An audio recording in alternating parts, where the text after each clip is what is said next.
Assalamualaikum warahmatullahi wabarakatuh. Para pemirsa yang dirahmati oleh Allah Subhanahu wa taala. Kita panjatkan puji dan syukur kehadirat Allah Subhanahu wa taala. Alhamdulillah, insyaallah kita akan membahas kajian kita mengenai masalah sejarah daripada kehidupan Nabi Muhammad SAW, yang mana kita tahu bahwasanya pentingnya sejarah bagi umat Islam, karena Rasulullah SAW dijadikan oleh Allah Subhanahu wa taala sebagai uswatun hasanah, panutan, pemimpin dan panutan yang harus kita ikuti. Rasul sallallahu alaihi wasallam diutus oleh Allah Subhanahu wa taala sebagai rahmatan lil alamin, pembawa rahmat, yang mana inti daripada rahmat tersebut adalah selamatnya kita di kehidupan dunia ini dan selamatnya kita di kehidupan akhirat. Maka insyaallah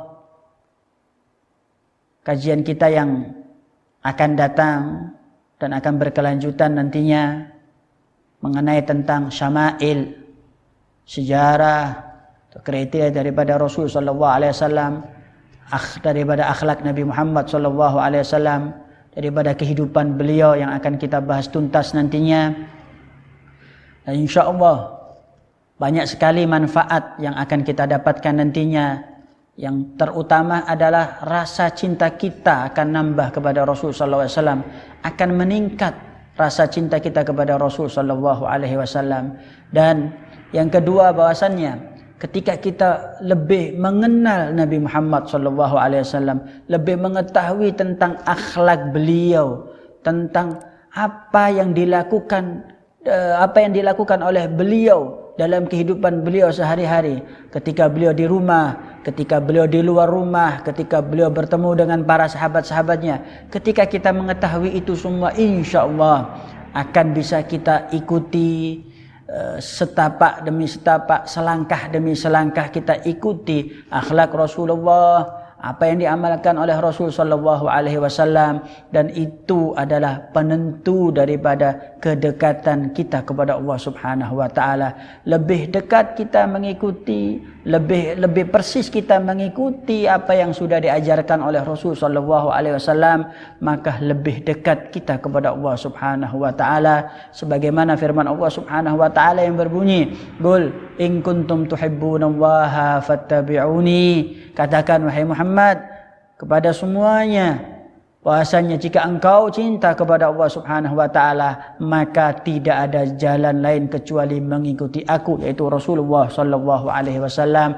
Maka dengan kita mengikuti jejak Nabi Muhammad SAW, mengikuti akhlak beliau Rasul sallallahu alaihi wasallam, insyaallah akan tambah cinta kita kepada Allah Subhanahu wa taala, akan tambah rasa rindu kita kepada Nabi Muhammad sallallahu alaihi wasallam. Insyaallah kedepannya akan kita bahas sedikit demi sedikit mengenai akhlak beliau, mengenai nama beliau, mengenai nasab beliau, mengenai sifat-sifat beliau, akan kita bahas sedikit demi sedikit. Insyaallah akan menjadi keberkahan bagi kita, dan kita minta kepada Allah Subhanahu wa taala ya, agar kita diberi hidayat, diberi kekuatan oleh Allah Subhanahu wa taala, bisa mengikuti jejak Rasul sallallahu alaihi wasallam, bukan hanya untuk kita saja, tapi semua orang muslimin, pencinta Nabi Muhammad sallallahu alaihi wasallam, bisa benar-benar bisa mengikuti jejak Nabi Muhammad sallallahu alaihi wasallam. Dan minta kepada Allah Subhanahu wa taala agar ditambah rasa rindu kita kepada Rasul sallallahu alaihi wasallam, agar ditambah ma'rifat kita, kenalnya kita kepada Nabi Muhammad sallallahu alaihi wasallam. Amin ya rabbal alamin. Wassalamualaikum warahmatullahi wabarakatuh. Abdul Muttalib ini mempunyai nama Syaibatul Hamad, akan tetapi yang dikenal beliau adalah Abdul Muttalib. Ada cerita sedikit mengenai kenapa beliau sampai dinamakan Abdul Muttalib.